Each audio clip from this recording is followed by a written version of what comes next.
একটা পেরেক ছাড়াও তৈরি হয় রথের চাকা, কিন্তু কেন?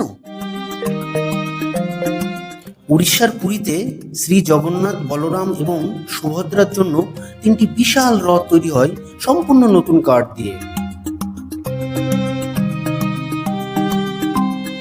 কিন্তু অবাক করার বিষয় কি জানেন? এই রথ তৈরিতে কোনো লোহা বা মেটালের পেরেক ব্যবহার করা হয় না। শুধু তাই নয়, রথযাত্রার দিন পুরীর রাজবংশের প্রধান রাজা নিজে এসে সোনার ঝাঁটা দিয়ে রথের মেঝে পরিষ্কার করেন, আর যা দেখায় ঈশ্বরের কাছে সবাই সমান।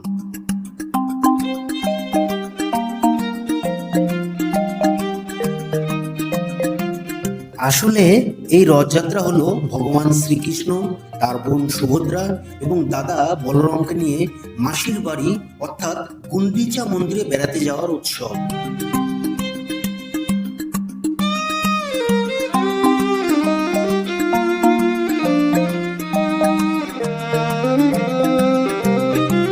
হিন্দু শাস্ত্রে বলা হয়, রথের রশ্মি একবার টানলে সব পাপ ধুয়ে মুছে যায়। আপনি কি কখনো রথ টেনেছেন? কমেন্টে জানান।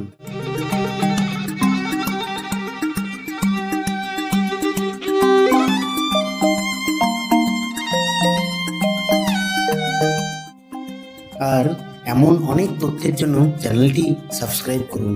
ধন্যবাদ।